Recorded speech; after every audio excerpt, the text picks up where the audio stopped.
오늘 우리가 함께 살펴볼 말씀은요, 34장 이제 9절부터 12절까지의 말씀인데요.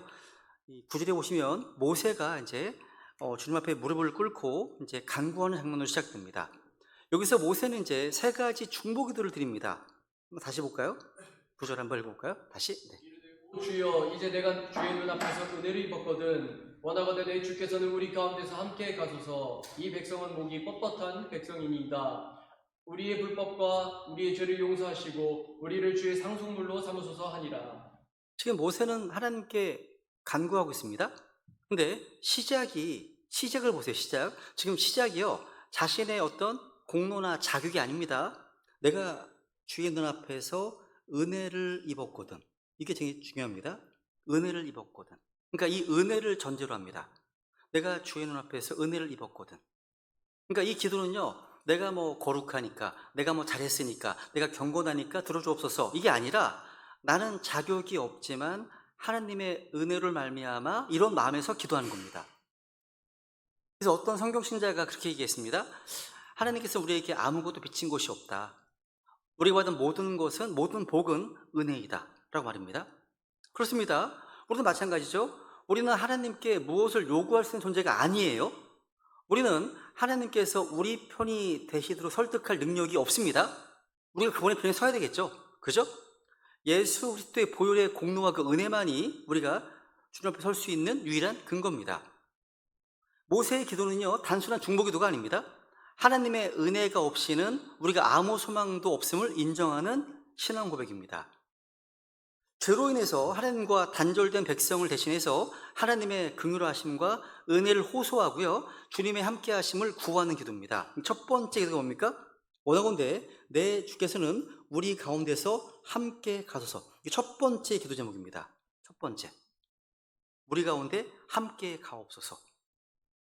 그럼 이것은요, 하나님의 임재를 간청하는 기도죠. 우리는 여기서요, 놀라운 영적 통찰을 발견합니다. 주께서는 이제 앞장에서 나는 너희와 함께 가지 않겠다 하셨습니다. 금송아지 사건으로 인해서 그들의 죄와 반역에 대한 진노 때문이었죠. 근데 모세는 그 죄악된 상태 때문에, 그 죄악된 상태를 근거로 하나님께 더 간절히 임재를 구합니다. 무슨 얘기입니까?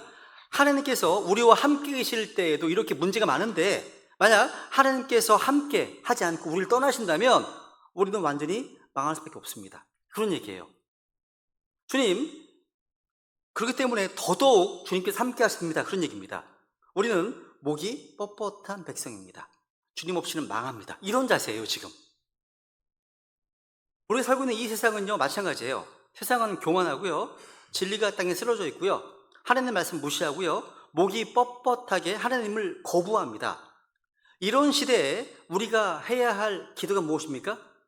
주님, 이 세상이 너무나 악합니다. 너무나 음란합니다. 우리를 떠나지 마시고 더 가까이 우리와 함께 없어서, 이런 기도가 필요하다는 거예요. 오늘 우리도 하나님의 임재를 구하고 사모해야 됩니다. 이 하나님의 임재에 대해서 이제 많은 글을 썼던 분이 이제 A.W. 토즈라는 분이 있어요. 이분이 번역된 책이 굉장히 많이 나와 20권 넘게 나왔습니다. 이분이 이제 마지막 날들의 교회의 모습으로 이렇게 표현합니다. 이 마지막 날들의 교회가 어떤 종교적인 시스템 속에 익숙해진 채 이제 하나님이 없어도 교회가 그럭저럭 운영되고 있는 교회. 이 마지막 때 배교의 시대 교회 모습이랍니다. 오늘날 21세기 교회는요, 하나님이 함께 하시는 그런 교회보다 프로그램이 잘 짜여진 교회, 아니면 성도들이 편한 교회를 추구하는 경향이 강합니다. 교회가 최신 시설과 고급스러운 악기들로 무장되어 있고요, 헌금 시스템은 디지털로 최첨단으로 달리고 있습니다. 그냥 카드를 걸고 들어가지 않습니까? 그죠? 또 이런저런 봉사를 많이 합니다. 하지만 회개의 눈물은 사라졌고요, 십자가의 진리는 설교에서 빠져 있고요, 진정한 자비 고백은 더 이상 듣기 어렵습니다. 이런 시대에 하나님께서 우리 가운데 함께하지 않으시면 우리는 아무것도 아닙니다. 이런 모세의 고백은요, 우리를 다시 깨워야 됩니다. 지금 세상은요, 모든 것이 자동화되고 있습니다. 인공지능의 발달로 인해서 디지털상으로 바뀌어가고 있습니다. 사람 간의 관계, 이 관계도요, 이 온라인으로 대체되고 있잖아요. 근데 하나님의 어떤 임재는요, 여전히 거룩한 모임을 원하십니다. 함께 모이는 모임을 원하신다는 거죠. 무엇이든 자동화되는 이 시대에 하나님이 함께 하심, 하나님의 임재는요, 결코 자동으로 오지 않습니다. 하나님은 회개하는 마음, 또 겸손한 기도, 또 죄에 대해 슬퍼하는 자 가운데 함께 임재하기 원하십니다. 그래서 우리는요, 모세의 기도처럼 이렇게 간절히 주님께 나아가야 됩니다. 주님, 우리는 목이 뻣뻣한 백성입니다. 그러나 그렇기 때문에 더욱더 주님이 필요합니다. 주님께서 우리를 떠나시면 저는 아무것도 아닙니다. 이런 고백이 필요하다는 거죠. 그 다음 제목 볼까요? 그 다음, 우리의 불법과 우리의 죄를 용서하옵소서입니다. 두 번째, 모세는 그들의 죄를 용서하옵소서라고 하지 않습니다. 잘 보세요. 우리의 불법과 우리의 죄를 용서하옵소서. 잘 보세요. 여러분, 모세는요, 금송아지를 만든 적이 없어요. 모세는요, 우상 앞에 벌거벗으면서 춤을 춘 적도 없습니다. 오히려 모세는 하나님의 영광을 직접 대면한 사람이고요, 그 백성의 죄에 대해서 하나님의 진노를 선포한 사람이었습니다. 그럼에도 모세는요, 이스라엘 백성의 죄, 불법에 자신을 동일시합니다. 그들의 죄가 아닙니다. 우리의 불법과 우리의 죄를 용서하옵소서. 여러분, 이런 태도가 성경 곳곳에서 발견됩니다. 다니엘서 9장을 보시면요, 다니엘은 우상을 섬기지도 않았고요, 왕의 고기나 포도주도 거절했던 인물이었죠. 근데 다니엘이 기도할 때 뭐라고 합니까? 다니엘서 9장 5절. 주의 훈계들과 주의 판단의 규범들을 버리고 떠남으로 죄를 짓고 불법을 행하며 사악하게 행하고 반역하였으며. 여기 보세요. 다니엘도요, 우리가 주의 말씀들을 떠남으로 죄를 지었다, 불법을 행했다, 사악하게 행했다, 반역했다. 누가요? 우리가요? 그러니까 여기서도 그들이 죄를 지었다는 것이 아니라 우리라고 고백합니다. 다니엘도 죄에 빠진 이스라엘과 자신을 나누지 않았습니다. 다니엘은 죄를 지은 무리들과 자신을 동일시합니다. 그렇다면 오늘날의 우리의 모습은 어떻습니까? 특히 우리 독립침례교회들, 바른 복음과 바른 성경과 바른 교리를 믿는다는 자부심을 가진 교회들 가운데는 이런 모세와 다니엘과 같은 자세가 좀 보이시나요? 솔직히 이런 말들을 많이 듣지 않습니까? 저 교회는 킹제임스 성경을 쓰지 않으니까 다 틀렸어. 우리 교회만 성경적으로 바른 교회야. 우리 교회만 바른 교리와 바른 진리 가운데 있어. 이런 얘기를 하는 분들이 종종 듣거든요, 제가요. 저희 교회에 계신 분들은 아니고요. 듣거든요. 여러분, 이런 말들 속에는요, 진리를 지켜야 한다는 진리수라고 하는 어떤 겉모습 아래 실은 은밀한 정죄와 영적 우월감이 숨어 있는 거예요. 그 안에요. 이 무서운 겁니다. 이 마음이요, 어느새 우리를 그리스도의 마음에서 멀어지게 합니다. 진리를 사랑하던 우리가 어느새 진리를 무기처럼 휘두르는 바리새인이 되어버릴 수 있다는 거예요. 성경 공부하지 않습니까? 지식은 우쭐대게 하나 사랑은 세워준다고요. 그죠? 우리는 킹제임스 성경의 최종 권위를 믿습니다. 우리는 바른 복음을 지키고 잘못된 교리와 어떤 분리된 삶을 추구합니다. 이건 감사할 일입니다. 우리가 반드시 지켜야 될 길이죠. 제임스 학스가 그런 말을 하더라고요. 진리를 진정으로 믿고 가진 사람은 자랑하지 않는다. 진리를 아는 사람은 무릎을 꿇는다. 남을 판단하는 데 진리를 쓰는 자는 바리새인이 되고 남을 세우는 데 진리를 쓰는 자는 그리스도의 제자라고요. 여러분, 진리를 가진 우리가요, 진리를 자랑으로 삼고 그렇다면 우리는 주님 앞에서 아무것도 아닙니다. 오히려 진리를 주신 주님 앞에 무릎 꿇고 더 낮아지고 더 사랑하고 더 섬겨야 될 사람들입니다. 더 만능 받았잖아요, 우리가요. 더 은혜를 받았지 않았습니까? 그죠? 이 시대는요, 바른 복음, 바른 성경, 바른 교리뿐만 아니라 바른 자세도 정말 필요합니다. 바른 자세, 태도, 바른 마음 자세, 바른 캐릭터, 바른 성품 필요하다는 거죠. 진리는요, 우리를 교만하게 만드는 칼이 아니라 서로의 믿음을 세워주는 십자가의 사랑이어야 됩니다. 그래서 사랑 안에서 진리를 말하라고 되어 있지 않습니까? 그죠?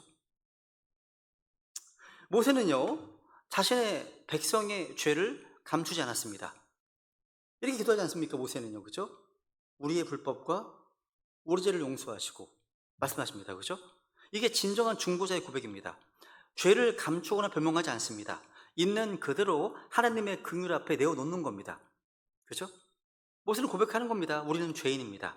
우리가 잘못했습니다. 우리는 목이 뻣뻣합니다. 우리의 불법과 죄가 가득합니다. 그러나 주여 우리를 용서해 주옵소서. 모세의 자세 아닙니까? 이게 바로 은혜의 자리예요. 하나님 앞에서 자신의 죄를 숨기지 않고 인정하는 것, 이게 회개의 출발이고 은혜의 통로가 됩니다. 그런데 여러분, 오늘 우리는요, 모세보다 더 나은 중보자를 알고 있습니다. 모세는 하나님께 용서를 구했지만 우리는 예수 그리스도의 보혈로 말미암아 이미 용서받은 자들이 되었습니다. 모세는 용서해 주옵소서라고 기도했지만 예수님은 다 이루었다라고 선포하셨습니다. 히브리서 9장 26절 읽어볼까요? 세상의 창건 이래로 반드시 자주 고난 당하셨어야 할 것이라. 그러나 그분께서는 자신을 희생물로 드려 죄를 제거하시려고 이제 세상 끝에 한 번 나타나셨느니라. 죄를 제거하시려고 오셨잖아요. 그죠? 세상 죄를 제거하신 하나님 어린 양 오셨습니다. 자신을 희생물로 드렸어요. 죄를 완수하셨습니다. 다 이루셨습니다. 예수님은 죄를 잠시 가리시는 분이 아니라 죄를 완전히 제거하신 분이십니다. 구약 성경의 희생 제사는 죄를 임시로 덮었지만 신약에 나온 십자가의 진리는 죄를 영원히 제거합니다. 이것이 복음의 능력이죠. 이것이 우리가 세상에서 외쳐야 될 소식입니다. 근데 오늘날 많은 교회들이 주여 용서하옵소서 여기에서 멈춰 있어요. 심지어 복음을 제한합니다. 무슨 얘기냐면 자기가 구원받았을 때, 제가 1992년 구원받았다면 1992년 그날까지만의 죄를 용서받고 앞으로 이제는 계속 용서를 구하면서 회개해야 된다. 이런 교리를 믿는 교회가 우리나라에서 가장 큰 교회라고 할 수 있는 연세중앙교회라는 교회가 있습니다. 그걸 가리켜요. 그러니까 이 교회는 구원받기 위해서는 고3 학생들도 매일 교회 나가야 돼요. 새벽기도 다 나가야 됩니다. 구원이 목적이 되니까. 그죠? 아닙니다, 여러분. 복음은요, 우리의 모든 죄를 영원히 제거했습니다. 물론 회개는 정말 중요합니다. 근데 중요한 것은 우리가 이미 죄의 씻음을 받은 자로 부르심 받았다는 사실입니다. 우리는 이렇게 선포해야 됩니다. 주님, 감사합니다. 예수님의 보혈로 말미암아 저는 죄 씻음을 받았습니다. 저는 거룩하게 되었습니다. 저는 정결케 되었습니다. 저는 의롭다 하심을 입었습니다. 예수님의 보혈은 단순히 죄를 가리는 커튼이 아닙니다. 그 피는 죄를 지우는 십자가의 능력입니다. 이게 복음의 권능이죠. 그죠? 우리가 선포해야 될 메시지입니다.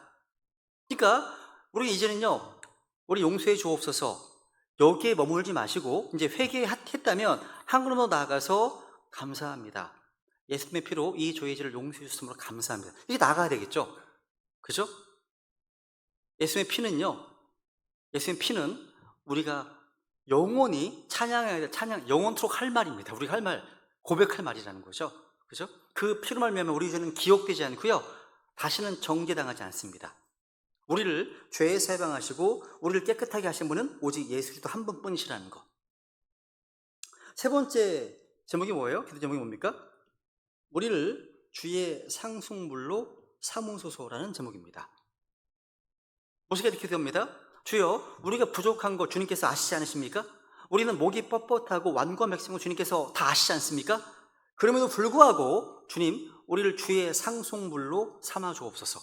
이거예요. 이 기도는 참 놀라운 고백입니다. 죄인이요, 하나님께 우리를 소유해달라고 요청하는 겁니다. 이게 얼마나 대담하고 담대한 기도입니까? 그런데 하나님께서요, 이 기도를요, 거절하지 않으셨습니다. 하나님은 받아주셨습니다. 그리고 신약에서 이 기도는 온전히 성취가 됩니다. 로마서 8장 17절. 자녀이면 또한 상속자 곧 하나님의 상속자요 그리스도와 함께하는 공동 상속자인데 우리가 그분과 함께 영광을 받기 위해 고난도 함께 당하면 그러하니라. 바울은요, 로마에 있는 구원받은 성도들에게 우리가 하나님의 자녀로서 우리가 하나님의 상속자, 하나님의 상속자임을 말씀하고 있습니다. 이게 엄청난 표현입니다. 마음에 새기시면 좋겠습니다. 엄청난 거예요. 하나님의 상속자예요. 천지 만물을 창조하신 하나님의 상속자라고 말씀하십니다. 우리는요, 상속을 바라보는 자가 아닙니다. 상속을 꿈꾸는 자가 아니에요. 이미 그 상속을 보증받은 자들입니다. 하나님의 아들이 된 성도의 특권 중에 하나는 뭐냐면 우리가 바로 하나님의 상속자라는 겁니다. 합법적인 상속자입니다. 하나님의 아들이기 때문에. 그죠? 또 우리는 그리스도와 함께하는 공동상속자입니다. 공동상속자. 여러분, 우리가 받을 상속은요, 하늘에 준비되어 있습니다. 한번 베드로전서 1장 3절 4절. 하나님 곧 우리 주 예수 그리스도의 아버지를 찬송할지어다. 그분께서 자신의 풍성하신 긍휼에 따라 죽은 자들로부터 예수 그리스도를 부활하게 하심으로 우리를 다시 낳으사 산소망에 이르게 하셨고 너희를 위해 하늘에 마련된 썩지 않고 더럽지 않으며 사라지지 아니하는 상속 유업을 받게 하셨나니. 보세요. 하늘에 마련된 썩지 않고 더럽지 않으며 사라지지 아니하는 상속 유업을 받게 하셨다. 누구를 위한 것입니까? 너희를 위해. 너희가 누굽니까? 예수님의 부활을 말미암아 다시 낳은 사람들, 구원받은 성도들을 위해서 예비되어 있습니다. 우리예요. 그러니까 하나님의 자녀가 된 여러분을 위한 겁니다. 그러니까 이제는 우리가 하나님께 우리를 받아주세요 라고 애원할 필요가 없습니다. 이미 그리스도 안에서 우리를 accept, 받아주시기 때문입니다. 우리는 이제 하나님의 소유가 되었습니다. 우리 하나님의 상속자입니다. 우리는 예수 그리스도와 함께한 공동상속자입니다. 그렇다면 우리는요, 세상이 뭐라 하든 간 상관없이요, 우리 위축될 이유가 없어요. 세상이 우리를 외면해도 우리는 당당히 말할 수 있습니다. 나는 하나님의 상속자다. 그죠? 와, 나는 하늘의 상속 유업을 이을 자다라고 말입니다. 이 놀라운 특권은요, 우리가 잘나서 얻은 게 아니죠. 율법의 행위 때문도 아닙니다. 우리의 열심이나 공로 때문도 아닙니다. 전적으로 하나님의 긍휼하심 때문, 또 예수님의 피값 때문에 성령님의 보증하심이 있어요. 보세요 한번 에베소 1장 13, 14절. 또 진리의 말씀 곧 너희 구원의 복음을 들은 뒤에 그리스도를 신뢰하였고 너희가 믿은 뒤에 또한 그분 안에서 약속의 저 거룩하신 영으로 공인되었는데 이 영께서는 값주고 사신 그 소유물이 부속받을 때까지 우리 상속 유업의 보증이 되사 하나님의 영광을 찬양하게 하시느니라. 우리가 믿었습니다. 구원받았습니다. 그 순간 약속의 거룩한 영, 성령님께서 우리를 봉인, 우리 안에 딱 들어오신 거예요. 넌 내 것이다. 도장을 찍은 거예요. 하나님 소가 된 겁니다. 근데 그분은 우리 상속 유업의 보증이 되시는 분이십니다. 이거는 변하지 않습니다. 영원한 거예요. 그러니까 우리는 확정된 상속을 받은 자들입니다. 얼마나 감사합니까? 그러니까 주눅 들지 마시고 고기를 드시고 이런 확신을 가지고 이 세상을 걸어가셔야 되지 않겠습니까? 그죠? 이 믿음을 가지고 당당하게 살아야 되는 겁니다. 그래서 이 모세의 세 가지 기도는요, 하나님의 임재를 구하는 기도, 죄 용서를 구하는 기도, 하나님의 상속물로 삼아달라는 기도. 이 기도들은요, 단순한 간청이 아닙니다. 이것이 바로 복음의 열매이고요, 구원의 본질입니다. 우리 어떤 자들이었습니까? 우리는요, 하나님의 은혜로 구원받은 자들입니다. 우리는 십자가의 보혈로 깨끗함을 입은 자들입니다. 우리는 하나님의 소유된 백성, 그분의 상속자가 된 자들입니다. 그렇다면 여러분, 이 은혜를 받았다면 우리의 삶의 방향이 바뀌어야 되지 않겠습니까? 그죠? 이 큰 은혜를 받았어요. 은혜를 받았다면 이 은혜로 말미암아 우리의 삶이 확 바뀌어야 되지 않겠습니까? 우리 삶의 걸음이 달라져야 하지 않겠습니까? 우리가 드리는 예배가 달라지고 우리가 드리는 기도가 달라지고 삶의 태도와 말과 생각 모두가 달라져야 하지 않겠습니까? 우린 더 이상 은혜를 바라보는 자들이 아닙니다. 우리 이미 은혜를 입은 자들이에요. 이 놀라운 은혜 앞에서 우리 어떻게 반응해야 하겠습니까? 우리의 삶을 당연 주님께 내어드리는 겁니다. 당연한 겁니다. 헌신이죠. 나의 모든 것을 주님의 영광을 위해서 사용하옵소서, 이렇게 반응해야 한다는 겁니다. 모세는요, 여기서요, 모르게 되면 목이 뻣뻣한 백성임을 고백했습니다. 이 백성은 목이 뻣뻣한 백성입니다. 이 stiff necked. 성경에서 목이 뻣뻣하다 이 말은요, 단순히 고집스럽다 뜻을 넘어서요, 주님 보시기에 겸손하지 않고 권위에 저항하고 쉽게 회개하지 않는 상태를 말합니다. 이게 목이 뻣뻣한 상태예요. 이거 마치 요즘말로 하면 반골기질 아니면 거느리면 폭발하는 사람 이런 뜻입니다. 주님께서 이스라엘 백성을 선택하신 것은요, 그들이 도덕적으로 우수해서 아닙니다. 영적으로 탁월해서 아닙니다. 보세요. 신명기 9장 6절. 깨달으라. 주 내 하나님께서 이 좋은 땅을 내게 주어 소유하게 하시는 것은 네 의때뿐이 아닙니다. 너는 목이 뻣뻣한 백성이니라. 그러니까 너희들 잘나서 택한 것이 아니죠, 그죠? 그러니까 하나님은 자신의 은혜로 그들을 선택한 것이지 그들이 무슨 자격이 있어서 택하신 건 아닙니다. 그죠? 이들은요 400년 동안 이집트에서 노예 생활을 했습니다. 그 400년간의 노예의 어떤 고난의 시간도 그들을 겸손하게 만들지 못했습니다. 오히려 자신들이 할례를 받은 자라는 이유로 다른 이방족들을 개라고 여기는 거만함에 빠졌습니다. 신명기 31장 27절. 나 너의 반역하는 것과 뻣뻣한 목을 알노니 보라 내가 이날 아직 살아서 너희와 함께 있어도 너희가 지금까지 주께 반역하였거든 내가 죽은 뒤에는 얼마나 훨씬 더하랴. 지금 이스라엘의 목자 모세는요 이 백성들의 본성을 너무 잘 알고 있었습니다. 그들의 거역하는 성향, 겉으로는 종교적이지만 속은 아주 강팍한 태도, 완고한 태도를 꿰뚫고 있었던 겁니다. 여러분, 이 말씀은요 오늘 혹시 우리의 영적 상태를 비추는 거울이 아닙니까?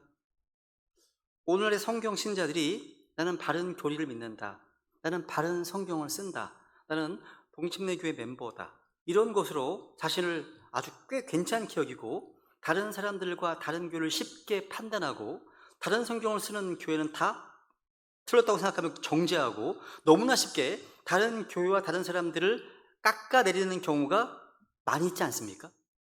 그죠? 이게 바로 목이 뻣뻣한 신앙인 겁니다. 또 개인적으로 그런 분들과 만나면 별로 교제하고 싶지가 않아요.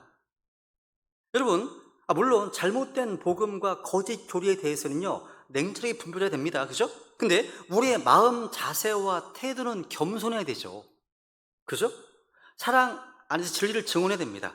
냉철한 머리가 있다면 따뜻한 가슴도 있어야 되겠죠? 우리 주님은 어떤 분이십니까? 이 뻣뻣하고 교만한 세대 가운데 자신을 낮추시고 우리 대신 주기까지 순종하신 분이십니다. 두 줄 읽어볼까? 두 절? 빌립보서 2장 8절. 사람의 모양으로 나타나사 자기를 낮추시고 죽기까지 곧 십자가로 인해 죽기까지 순종하셨느니라. 예수님이십니다. 그죠? 히브리서 5장 8절 9절. 그분께서 아들이실지라도 친히 고난 받으신 일들로 말미암아 순종하기를 배우사 완전하게 되셨으므로 자기에게 순종한 모든 자들에게 영원한 구원의 창시자가 되시고. 여러분 기억하십시오. 구약의 어떤 인물도 아무리 위대해 보여도요 완전한 중보자가 아닙니다. 모세는 위대한 지도자였고 중보자였지만 결국 약속의 땅을 밟지 못했습니다. 아론은 대제사장이었지만 이스라엘 백성의 요구에 금송아지를 만들었죠.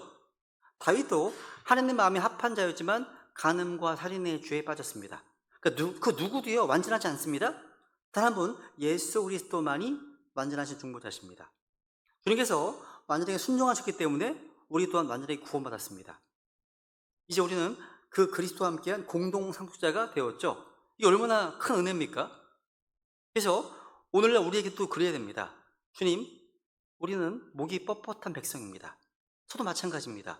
주님, 우리와 함께 가옵소서. 우리의 죄와 불법을 용서하시고 우리를 주의 상품으로 삼아 주옵소서.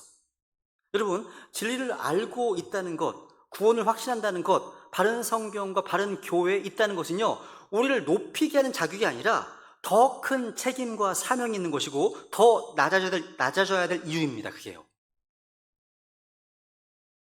10절로 가겠습니다. 10절로 가겠습니다. 10절.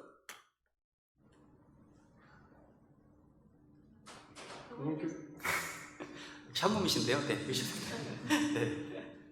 그분께서 이르시되 보라 내가 언약을 맺노라 내가 아직 온 땅에서나 혹은 어떤 민족 가운데서도 행하지 아니한 놀라운 일들을 너희 온 백성 앞에서 행하리라.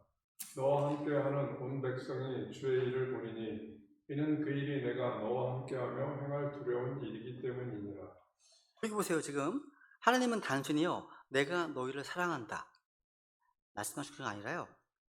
내가 언약을 맺노라, 언약을 맺노라 하셨습니다. 이것이 바로 성경에 계시된 하나님의 특징입니다. 하나님께서는요, 말씀만 하시는 분이 아니라 약속을 맺고 그 언약을 신실하게 지키시는 분이십니다. 요즘 세상은요, 약속이 너무 가벼워요. 정치인들의 공약, 또 기업의 마케팅, 사람 사이의 어떤 약속, 모두가 다 상황에 따라서 바뀌는 조건부 약속입니다. 하지만 하나님은요, 조건 없이 변치 않고 확실히 이루시는 약속을 주십니다. 하나님은 이미 시내산에서 율법언약을 주셨죠? 근데 지금 말씀하시는 것은요, 또 다른 언약입니다. 곧 예수 그리스도의 피로 맺어질 새 언약에 대해서 하신 예언적 말씀입니다. 이 말씀은요. 한번 볼게요. 한번 예레미야 31장. 주가 말하노라. 보라, 날들이 오리니 내가 이스라엘 집 및 유다 집과 새 언약을 맺으리라. 이 언약은 내가 그들의 조상들의 손을 잡고 그들을 이집트 땅에서 데리고 나오던 날에 그들과 맺은 언약에 따른 것이 아니니라. 내가 그들에게 남편이었을지라도 그들이 내 언약을 깨뜨렸느니라. 주가 말하노라. 첫 번째 언약은 깨뜨려졌네요. 그죠? 예. 그러니까 이 언약은요, 돌판에 새겨진 것이 아니라 마음속에 기록된 주의 법입니다. 한 구절 볼게요. 33절. 그러나 내가 이스라엘 집과 맺을 언약은 이것이니 곧 그날들 이후에 내가 내 법을 그들의 속 중심부에 두고 그들의 마음속에 그것을 기록하여 나는 그들의 하나님이 되고 그들은 내 백성이 되리라. 주가 말하노라. 와, 이게 바로 새 언약입니다. 새 언약이에요. 마음속에 기록된 주의 법. 이것은요, 제사장이나 짐승의 피가 아닌 예수 그리스도의 피로 확정된 언약입니다. 이건 교리적으로 아직 최종적으로 이스라엘 백성들에게 이루어지지 않았습니다. 이것은요, 교회가 휴거된 이후 환란 끝부분에 성취될 언약입니다. 여기 보시면요, 보세요. 내가 아직 온 땅에서나 혹은 어떤 민족 가운데서도 행하지 아니한 놀라운 일들을 너희 온 백성 앞에서 행하리라. 이 말씀은요, 구약 시대의 예언이면서 동시에 신약 시대에 성취될 복음을 예언적으로 잘 보여주는 말씀입니다. 하나님께서 이스라엘 백성에게 하신 이 약속은요, 단지 홍해를 가르고 만나를 내리시고 구름기둥 불기둥 이런 걸 이상이었습니다. 이건 궁극적으로 예수 그리스도 안에서 이루어질 복음을 예언하고 있는 것입니다. 한번 고린도서 2장 9절 볼까요? 2장 9절. 그러나 이것은 기록된 바 하나님께서 자신을 사랑하는 자들을 위해 예비하신 것들은 눈이 보지 못하였고 귀가 듣지 못하였으며 사람의 마음속에 들어가지도 못하였도다 함과 같으니라. 여러분, 하나님께서 하실 일은요, 단순한 기적이 아닙니다. 이건 역사상 유일무이한 사건입니다. 곧 예수 그리스도의 성육신, 십자가의 죽으심, 부활. 생각해 보세요. 이 사건은요, 인격적으로 이스라엘 온 백성 앞에서 이루어졌고요, 로마와 유대의 권력자들과 민중들이 하나님의 두려운 일을 직접 목격한 것입니다. 이거예요. 고린도서 5장 21절.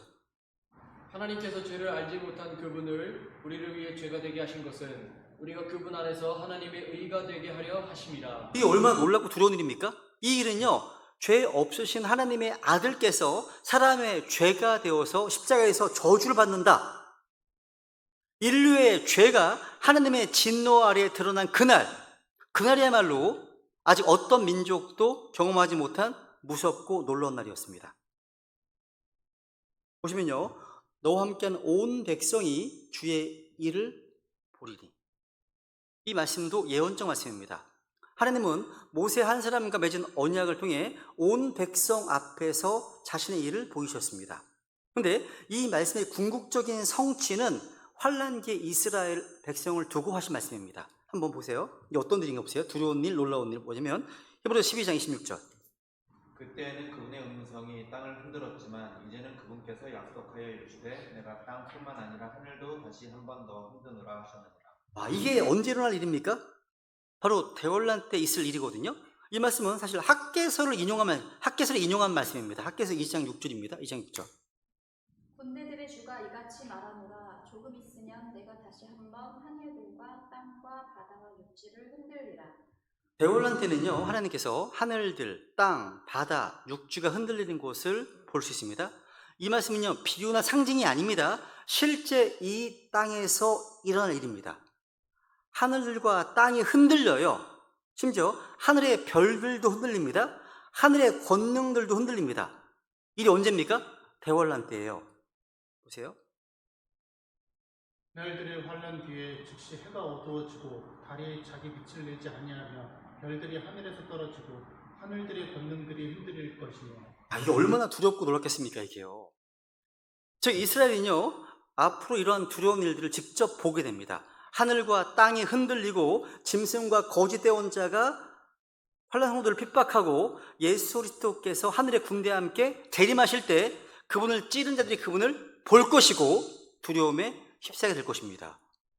이런 모든 것들을 지금 예언하고 있는 말씀인 거예요. 보세요. 그리고 이는 그 일이 내가 너와 함께하며 행할 두려운 일이기 때문이니라. 모세, 내가 너와 함께하며 행할. 지금 모세 한 사람의 순종으로 하나님은 온 백성 앞에서 자신의 일을 드러내시는 거예요. 여러분, 하나님은 항상 사람을 통해서 일하십니다. 하나님이 함께 하시는 한 사람, 바로 그 사람을 통해서 하나님 놀라운 일을 행하십니다. 내가 너와 함께 행할. 그러니까 지금 모세가 그 사람이었죠. 오늘날에는 복음을 선포하는 교회와 성도 한 사람이 그 부르심의 도구입니다. 세상은요, 유명한 정치인이나 인플루언서를 주목하겠지만 하나님은요, 겸손히 신실하게 순종하는 한 사람을 통해서 온 백성이 보는 놀라운 일을 행하십니다. 그리고 여러분 보세요. 하나님이 행하신 일을 보세요. 아까 놀라운 일들이고요. 그 다음 어떤 일이 있습니까? 두려운 일. 하나님이 행하실 일들은요, 놀라운 일뿐만 아니라 terrible thing, 두려운 일입니다. 두려운 일. 즉 하나님이 함께 하시다는 증거는요, 항상 보기에 좋은 일, 기분 좋은 일만이 아니라 하나님의 거룩하심과 그분의 능력 앞에서 벌벌 떨게 하는 일이 포함된다는 뜻입니다. 하나님이 하신 일이에요, 이것이요.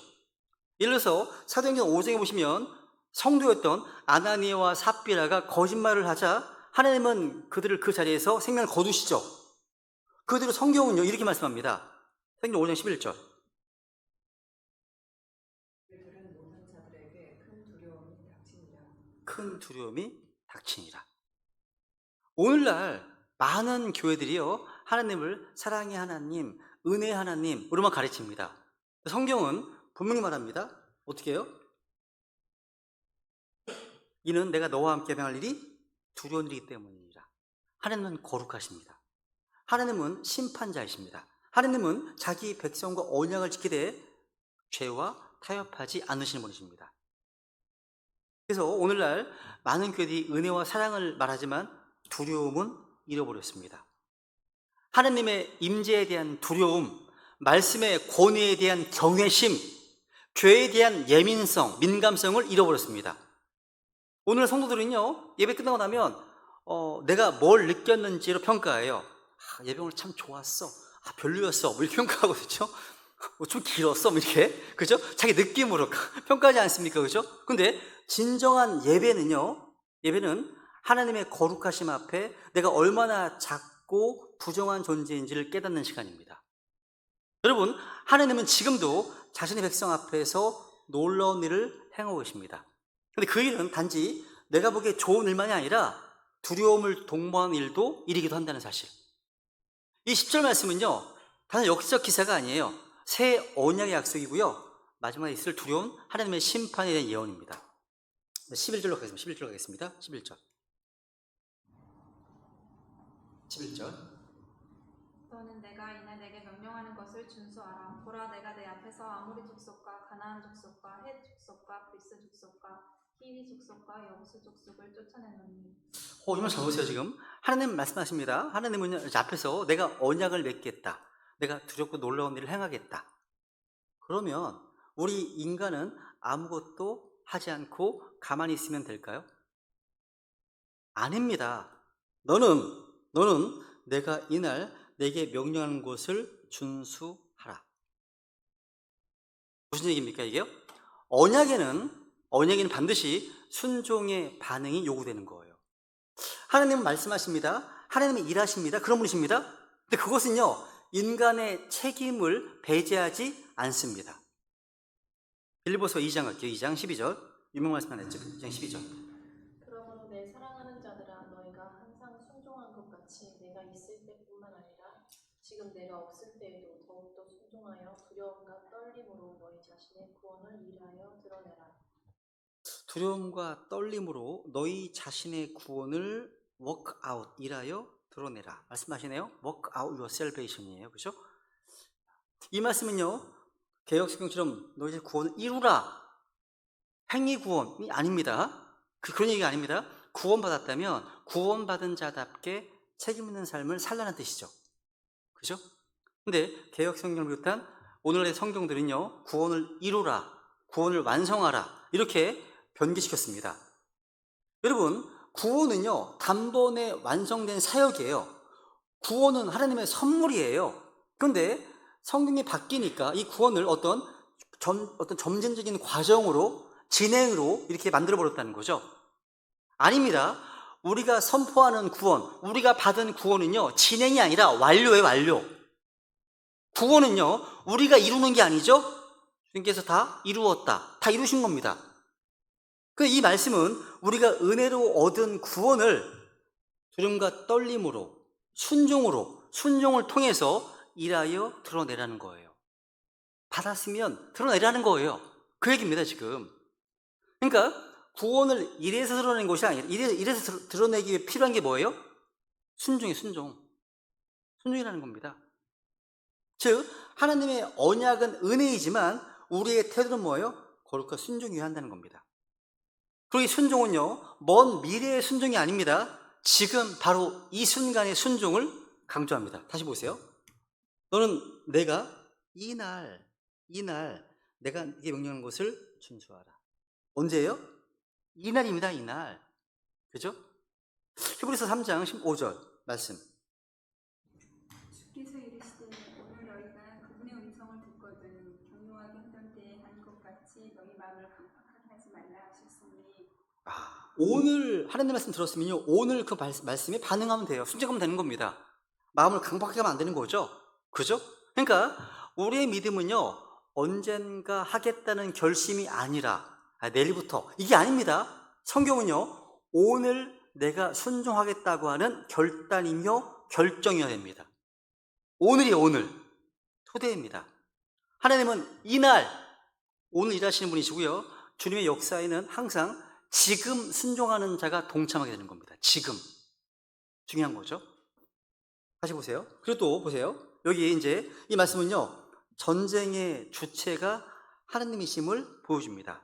내가 네 앞에서 이런 사악한 7 족속을 쫓아내겠다. 누가요? 하나님께서. 하나님의 선언입니다. 가나안 땅을 차지하는 일은요, 단순한 군사작전이 아닙니다. 이거는 하나님의 심판으로서의 사역입니다. 얼마 전에 저희 막내 대니가 묻더라고요. 아빠, 하나님은 조금 너무하신 것 같아. 왜? 구약성경에 보면 이제 이 가나안의 7 족속을 어린아이부터 다 죽이고 칼로 다 죽이려고 하시거든요. 이거 너무한 거 아니냐? 어린애까지 다 죽이려고 하면 말이 되냐? 이런 얘기 하더라고요. 얘가 머리가 커졌어요. 이제 생각을 해요. 여러분, 근데 그것은요, 하나님의 심판입니다. 무슨 얘기냐면, 이스라엘 백성들이요, 가나안 족속들을 무너뜨릴 수 있었던 것은요, 우선 그들의 무기나 어떤 전쟁 군인들의 수, 이런 것 때문이 아닙니다. 우선 전쟁 주님께 속한 것이기 때문에. 보세요, 확인해 보세요. 3문 17장 47절. 또 주께서 칼이나 창으로 구원하지 아니하심을 여기 모인 이 모든 자들이 알게 하리라. 전쟁은 주께 속한 것이므로 그분께서 너희를 우리 손에 넘겨주시리라 하니라. 전쟁은 주님께 속해 있습니다. 그죠? 맞습니다. 여러분, 왜 가나안 족속을 다 멸하셨냐면요, 그 가나안 족속들은요, 우상 숭배와 인신 제사와 부패한 성적 타락과 근친 상간과 동성애와 그리고 수간, 이런 것들이 아주 보편화되어 있는 족속이었습니다. 그러니까 하나님께서요, 오래 참고 보시다가 이제 안 되겠다, 더 이상은 이제 용납 못 하시는 거죠. 이스라엘을 도구로 사용하셔서 그들을 심판하시는 겁니다. 왜요? 하나님의 심판의 때가 임한 거예요. 보세요, 한번 신명기 9장 5절 보세요.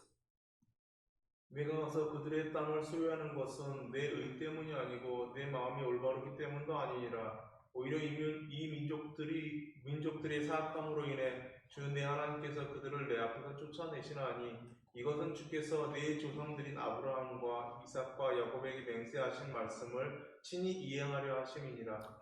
지금 왜 하나님이 이를 심판하실까요? 이 민족들의 사악함으로 인해서 이겁니다. 사악함 때문에. 레위기 18장에 이렇게 표현합니다. 레위기 18장 28절.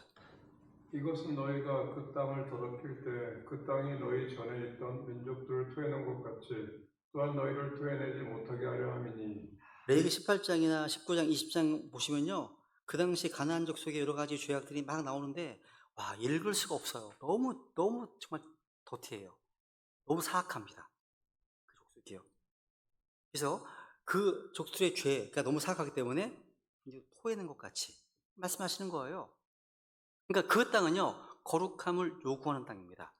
하나님은 단순히 이스라엘을 위해 싸우시는 것이 아니라 하나님의 거룩하심 때문에 죄를 심판하시기 위해 싸우시는 겁니다. 여러분, 가나안 족속은 강하고 잔인했습니다. 문화, 군사, 경제, 종교적으로요, 이스라엘을 압도했습니다. 근데 하나님은 그들을 이미 이겨놓으시고 이스라엘은 믿음으로 그것을 취하기만 하면 되었던 겁니다. 이 말씀은요, 우리에게도 영적으로 적용됩니다. 예수님께서 십자가에서 원수 마귀를 이기셨습니다. 이미 승리하셨어요. 마귀는 패배했습니다. 그죠? 패배했습니다. 지금 마귀는 패배한 신세예요. 마귀는 언제 집행됩니까? 신왕자 심판 집행됩니다. 이제 불못으로 가지 않습니까? 이미 거의 끝난 거예요. 근데 우리는 그 주님께 승리하신 그 승리 안에서 여전히 싸워야 됩니다. 우리가 싸워야 될 싸움이 있지 않습니까? 그죠? 많지 않습니까? 정욕과의 싸움도 있고, 세상과의 싸움도 있고, 육신과의 싸움도 있고, 마귀와의 싸움도 있고, 또 게으름과의 싸움 되게 많지 않습니까? 성경은 우리가 누구와 싸웁니까? 보세요 한번. 에베소 6장 12절. 우리는 살과 피와 맞붙어 싸우지 아니하고 권력들과 권능들과 이 세상 어둠의 체리자들과 높은 처소들에 있는 영적 사악함과 맞붙어 싸우느니라.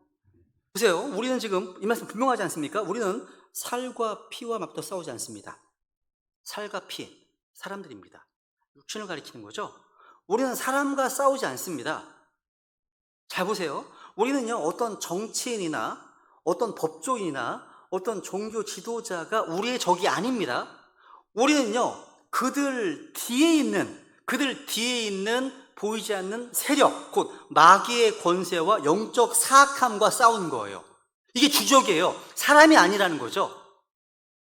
우리 성도들은요, 자신이 싸워야 될 적이 누구인지 알고 있어야 됩니다. 근데 많은 크리스찬들이요, 교회에서 다른 형제들과 물고 뜯고 싸워요. 자신이 가진 기준과 지식으로 다른 성도들을 정죄합니다. 자신과 정치적 색깔이 다르다고 그들을 원수처럼 대하기도 합니다. 그리스도께서 우리 화평이시라고 성경은 말씀하고 있는데, 교회들마저도 그리스도 안에서 하나 되지 못하고 화평 가운데 거하지 못하고 정치 이념으로 서로 싸우고 있는 수준 낮은 모습을 보고 있다는 거죠. 세상과 똑같이.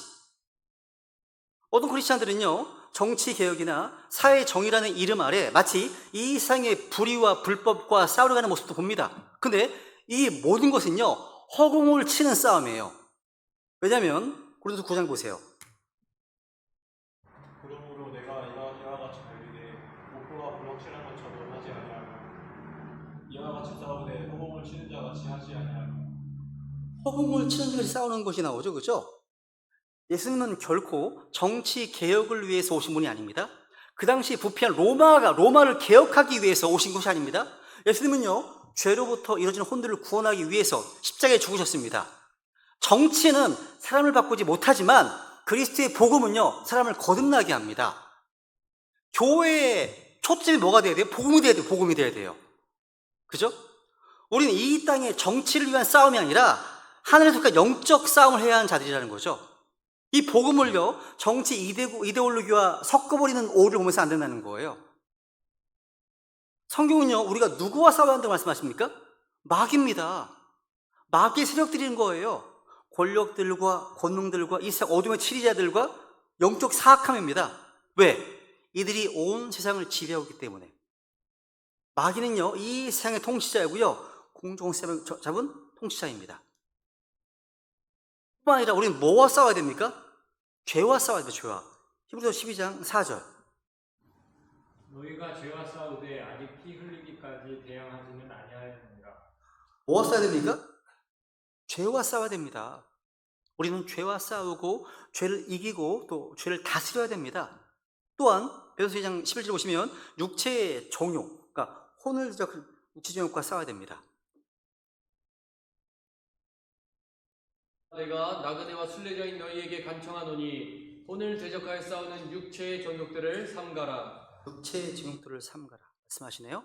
육체의 정욕은요, 십자가에 못 박혀야 됩니다. 그 외에는 승리 길이 없어요. 우리는 지금 이 땅에서 놀고 있는 게 아니에요. 그죠? 누군가와 싸우고 있습니다. 무엇과 싸우고 있습니다. 우리는 그리스도의 군사들로서 지금 치열한 전쟁터에 있어요. 이 세상은 결코 에버랜드나 서울랜드 놀이터가 아닙니다. 우리는 날마다 전쟁을 치르고 있는 그리스도의 군사들입니다. 교회는 뭐예요? 교회는요, 교회는 전쟁을 치르는 군사들을 양육하고 파송하고 지치고 힘든 군인들이 재충전하는 곳입니다. 배터리 충전하는 것처럼. 그죠? 그게 교회예요. 성경 우리에게요, 싸우라고, 힘써 싸우라고 말씀하십니다. 뭘 위해서요? 믿음을 위해 싸우라고요. 요다서 3절. 자, 공통의 구원에 관하여 내가 너희에게 쓰려고 모든 열심을 내던 차에 성도들에게 한 번 전달된 믿음을 위해 너희가 힘써 싸우라고 내가 너희에게 써서 고면할 필요가 생겼나니. 성도들에게 한 번 전달된 믿음을 위해서 싸워야 돼. 믿음을 위해서, 이걸 위해 싸우라고 되어 있잖아요. 그죠? 힘써 싸우라 말씀하십니다. 그러니까 영적 전쟁이 있어서 우리가 주님께서 행하신 그 승리, 그 안에서 우리가 믿음으로 누리는 거예요. 근데 우리 역할이 있다는 거예요. 우리 역할이요. 주님 말씀하신 겁니다. 너는 내가 명령을 준수하라. 즉 내가 대신 싸우겠지만 너는 내 명령에 순종하고 나아가라는 거예요. 너는 칼을 들고 나가되 승리는 내가 주겠다. 이 말씀인 거예요. 그죠? 근데 오늘날 크리스찬들이요, 너무나 편안한 신앙을 추구합니다. 하나님이 다 하신다면서요. 아유, 믿기만 하면 되는 거 아니에요? 이렇게 반응하는 거죠. 근데 이것은요, 영적 전쟁에서 도망간 자들의 태도입니다. 하나님은 분명히 싸우시지만 우리가 나가야 됩니다. 하나님의 역사는 은혜지만 우리는 순종해야 됩니다. 로마서 8장 13절. 많이 갔네요. 너희가 육신을 따라 살면 죽을 것이다. 성령을 통해 몸의 행실을 죽이면 살리라. 몸의 행실을 죽이는 일이 바로 가나안 족속을 쫓아내는 일과 비슷한 겁니다. 이게요. 여러분, 하나님은 놀라운 약속, 언약을 주셨습니다. 하나님은 놀라운 구원을 주셨습니다. 근데 우리에게는 아직 싸움이고요, 순종을 해야 되고요, 책임이 있다는 거예요. 그죠? 싸움은 하나님이 하셨지만 전쟁터에는요, 우리가 나가야 한다는 거죠. 주님께서는 이미 십자가에서 모든 죄를 정복하셨습니다. 우리 앞에 있는 족속은 이미 심판받았습니다. 근데 우리는 그 승리를 믿음으로 취해야 되는 거죠. 로마서 2장 14절 여기까지 하겠습니다. 2장 14절. 항상 우리를 그리스도 안에서 승리하게 하시고 우리를 통해 모든 곳에서 그분을 아는 냄새를 풍기게 하시는 하나님께 이제 감사를 드리노라. 아멘. 그러니까 여러분, 말씀에 순종이 없는 삶은 패배예요. 말씀에 순종하는 믿음의 삶은 승리라는 거죠. 그래서 오늘도 우리의 삶에 숨어있는 어떤 가나안 족속, 우상의 뿌리들을 성령의 검으로 잘라내야 됩니다. 주님은 싸우셨고 이기셨습니다. 이제 우리는 어떻게 해야 됩니까? 순종으로 나가야 될 때라는 거죠. 12절은 못했네요. 오늘 여기 11절까지만 해야겠네요. 그죠? 우리 이 시간 우리 모두 하나님 앞에 좀 결단하시면서 좀 함께 기도하시겠습니다. 특히 이 시간 우리 각자 자신의 기도 제목들을 가지고 기도하실 때 특별히 육신의 병약함 가운데 있는 지체들, 특별히 암으로 투병 중에 계신 우리 강신홍 기님을 위해서도 좀 기도해 주시면 좋겠습니다. 함께 기도하심으로 수요일 만남을 하겠습니다. 네.